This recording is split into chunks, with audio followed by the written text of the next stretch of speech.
Average car road tax in Malaysia, say it's about 200 ringgit a year. A road tax for the new Tesla Model S, well, that will cost you 17,000 ringgit.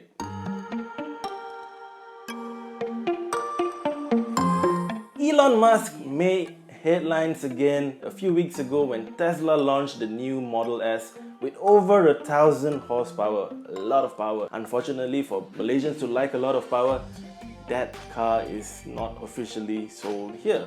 Greentech did trial it for a bit a few years ago, but the trial didn't really lead to any developments in the local market. Speaking of the local EV market, things have picked up quite a bit since. Just look at last year, we have Porsche launching the new Taycan, which got quite a bit of attention.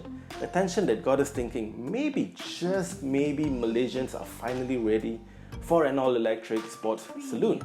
After all, if you compare the Model S or a Taycan to something more conventionally performance-driven like, say, the AMG E63 or the new BMW M5 CS, surely the electric option is quieter, cleaner, and cheaper to run, well, in the long run. Right? Well, not exactly. Now, as many Malaysians actually discovered with the Taycan, road tax for electric vehicles in Malaysia can actually get quite pricey. And all of this boils down to JPJ's latest guidelines on how the road tax is calculated for electric cars. And that is based on their electric output. Instead of the traditional calculation of road tax based on engine displacement as we have with petrol vehicles, well, clearly electric vehicles don't have an engine displacement in the traditional sense, so the new guidelines are written based on how much the electric motors output. How it's counted is basically, well, it's summed up in the table. Obviously, things do start cheap and cheerful from as low as 20 ringgit, but this joy only lasts up to an output of 80 kilowatts, which isn't much. It's about the amount of power you get from Proton Persona 1.6.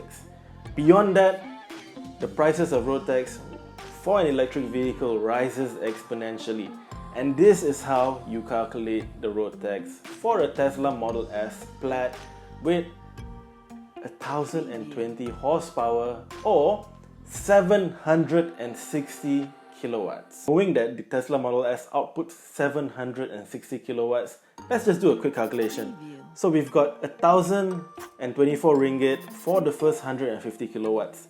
Anything on top of that, we have to pay a surcharge of 1 ringgit and 35 cents for every increment of 0.05 kilowatts. The surcharge alone is more than 16,000 ringgit.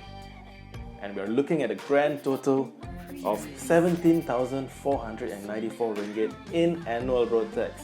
That's how much you have to pay every year if you could buy a Tesla Model S Plaid officially in Malaysia. If you don't need that much power, Tesla does give you a slightly cheaper long-range option, but even that outputs 500 kilowatts and you still need to spend 5 figures for the road tax of that. At the end of the day, as expensive as all of that just sounds, well, we don't think that the unique way in which EVs are taxed in Malaysia is going to affect the overall industry much. It's probably going to hurt the used market even more, especially in the case of cheaper pre-registered Taycans or grey import Teslas. Because what is 10 to 20,000 ringgit a year for someone with the means to drop 7 digits on a brand new ride? What do you think of this way of calculating road tax? Do you like it? Do you think it's the way forward? Let us know in the comments below.